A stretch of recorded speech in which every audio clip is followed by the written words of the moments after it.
Crimson Glory is back with their first album in 27 years, but does Chasing the Hydra prove that some bands are genuinely timeless, or is this just another legacy act running on nostalgia? Let's find out. Before we get into the new album, a quick word on the band's history, and I do mean quick, because I just did a full deep dive on Crimson Glory on this channel. If you haven't seen the video, check the link in the description or look for it at the end of the screen, because it's worth your time. But here's the short version. Crimson Glory came out of Florida in the mid-'80s and made an immediate impact with a self-titled debut. But it was the second album, Transcendence, that cemented their legacy. The record is widely considered one of the greatest progressive metal albums ever made.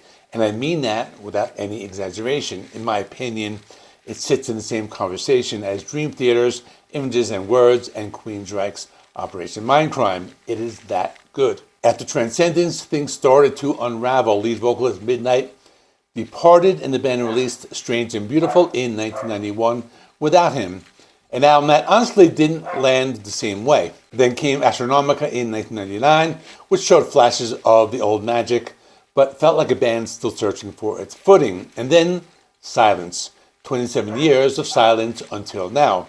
Chasing the Hydra is out April 17, 2026 on BraveWords Records. The album features 3 returning classic members, guitarist Ben Jackson, bassist Jeff Lords, and drummer Dana Burnell. Joining them are 2 new faces, vocalist Travis Wills and guitarist Mark Borgmeyer. Big question mark, as always, with Crimson Glory is the vocalist. Midnight is one of those singers who casts a very long shadow. He had that rare combination of power, range, and theatrical presence that defined the band's sound. So how does Travis Wills measure up?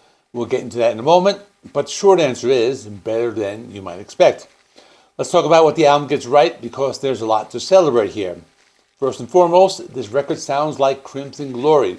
That might sound like a low bar, but for a band returning after 27 years with 2 new members, it's actually a significant achievement. The DNA is intact. The progressive, cinematic, atmospheric sound that made Transcendence such a landmark record is present throughout Chasing the Hydra. The layered guitar harmonies, the anthemic choruses, the theatrical presentation is all there, and it feels genuine rather than forced. Travis Wills deserves a lot of credit. He's not Midnight, nobody is, but his voice has that same high register power and dramatic delivery that the band's music demands.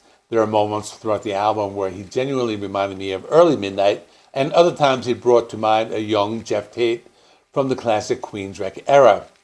For a new vocalist stepping into one of the most pressure-filled roles in progressive metal, that's impressive work. The guitar work is another major highlight. Ben Jackson and Mark Borgmeyer worked incredibly well together, delivering tight riff work, layered harmonies, and melodic solos throughout the record. There are even Iron Maiden-styled moments, Rainbow-style melodic runs, and some genuinely technical passages that remind you these are serious musicians at the top of their craft. The production also deserves a mention. It's polished and modern without losing its atmospheric quality that defined the band's classic records. The guitars have real bite to them. The bass is actually audible in the mix, which is always appreciated, and the overall sound feels cinematic and large without becoming sterile or overproduced. It sounds like a band that cared deeply about getting this right after such a long absence. The album also impresses me with its musical ambition. There are Middle Eastern and Arabian influences woven throughout several tracks, orchestral and symphonic elements used tastefully in the background, and progressive time signature shifts that keep things interesting without ever becoming self-indulgent.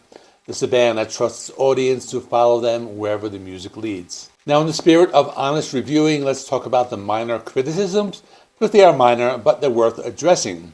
The main thing I noticed across the album is that the songs follow a fairly similar formula. Almost every track goes through the same general arc: heavy opening, melodic verses, soaring chorus, atmospheric interlude, guitar solo, clean guitar ending. On any individual track, that structure works beautifully. But across 9 songs in a row, it starts to feel a little predictable. What I personally would have loved is a little more variety in the sequencing, a pure ballad, one song that strips everything back and sits in quiet emotional territory, something like Lonely from Transcendence. That would have provided a meaningful contrast to everything else. And on the other end of the spectrum, one truly relentless, no-frills, heavy track would have given the album a different kind of energy. Instead, almost every song tries to do both of those things simultaneously, mixing the heavy and the delicate together in each individual track. The result is impressive songwriting, but it does mean the album can blend together a little over the course of a full listen. There are also moments when the density of ideas within individual songs works against them slightly. Crimson Glory have always packed a lot into their music, and that's part of what makes them great. But occasionally on this album, you get the sense that a song might have benefited from a little more breathing room, letting one idea fully land before moving on to the next. These are minor criticisms, though neither of them significantly hurt the album. They're the kind of things you notice on repeat listens rather than deal breakers. So let me go through all 9 tracks. Red in the Sun opens the album with a thick, dark, distorted guitar tone, immediately grabs your attention. There are symphonic elements mixed in to balance the heaviness, and Wills delivers the first vocal statement with high wails and genuine power. The song twists and turns throughout, galloping rhythms, an Iron Maiden flavored interlude, a melodic guitar solo, and closes with clean arpeggiated guitars and softer vocals, a strong, confident opera that tells you immediately this band means business.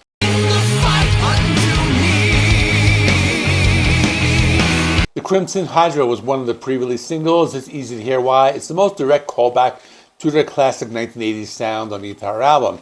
Heavy, catchy, driven by aggressive guitars and vocals. Orchestral elements sit low in the mix, adding weight without overwhelming the guitars. The chorus sticks with you. And apparently the Hydra in the song had 7 heads.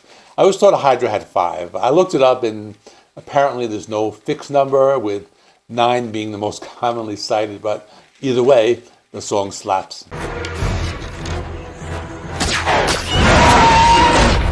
Broken Together starts quietly, clean guitars, clean vocals, and the sound of wind before the distortion gradually enters. This one has pronounced Middle Eastern flavoring with flamenco-style guitar passages, layered vocals, and several time signature shifts. One of the more adventurous tracks on the album.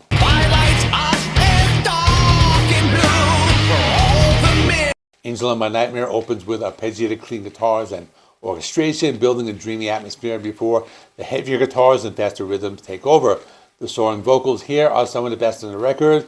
Around the 4-minute mark, the guitar shifts into a more aggressive and technical gear before the song winds down with cleaner tones and softer vocals. Indelible Ashes begins with soft wind instruments carrying that sound like Arabian melodies before the heavier guitars arrive and the pace picks up. The Middle Eastern influence is strong here.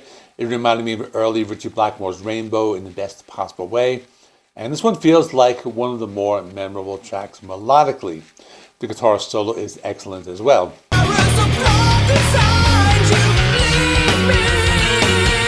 Beyond the Unknown wastes no time and launches immediately into fast, heavy guitars and big soaring vocals. Once you hit the pre-chorus, it opens up melodically, and the hooks are some of the strongest on the album. The Queensrÿche comparisons are the strongest here. It feels directly in the tradition of classic Empire era. Progressive time signature changes and lower chanting vocals add depth in the middle before the song closes with clean, arpeggiated guitars and melodic vocals. Armor Against Fate is the heaviest track on the album. The intro riff borders on thrash metal territory, and the overall tone, both musically and vocally, is darker and more aggressive than anything else on the record. There are some rhythm shifts throughout, and the darkness never fully lifts. A welcome change of pace. Pearls of Dust keeps the heaviness going with a strong opening riff that carries that same Middle Eastern atmospheric quality. The vocal range on this was more impressive, from high wails to lower baritone passages. And there's a satisfying gear change around the 3.5-minute mark. Like several other tracks, it closes with clean arpeggiated guitars.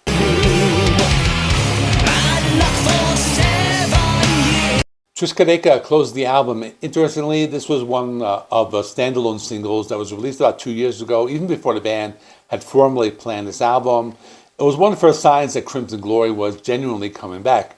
And what a way to come back. Complex guitar riffs, a darker atmosphere, melodic verses, with cleaner guitars, one of the album's best solos, technical and melodic all at once, with mechanical rhythms running underneath. It gives the solo section a really unique feel. It's a fitting closer. And here's where I land on this one. Chasing the Hydra is a genuine return to form. Not a band coasting on their legacy or releasing an album just to say they're still around. This is a focused, ambitious, and deeply musical record that sounds like a natural continuation of what Crimson Glory started back in the 80s. Travis Wills has stepped into an almost impossible role and acquitted himself remarkably well. The guitar work is excellent, the production serves the music, and the spirit of what makes this band special in the first place is very much alive. Are there minor criticisms? Yes. Songwriting formula gets a little predictable across 9 tracks, and a bit more variety and structure from song to song would have pushed this from very good to truly great, but those are small complaints in the context of an album that's strong. After 27 years away, Crimson Glory have come back and reminded us exactly why they matter. I'm giving Chasing the Hydra by Crimson Glory a 9 out of 10. If you want more Crimson Glory content, check out my full history and discography video, and just like a full history of the band up to now. It should be right here on the screen, or it's in the description below if you missed it there. And thanks for watching. Please like this video. It helps me with the YouTube algorithm. Please subscribe if you're not already. I do rock and metal reviews, rankings, and more. Thanks for watching, and I will see you in the next one.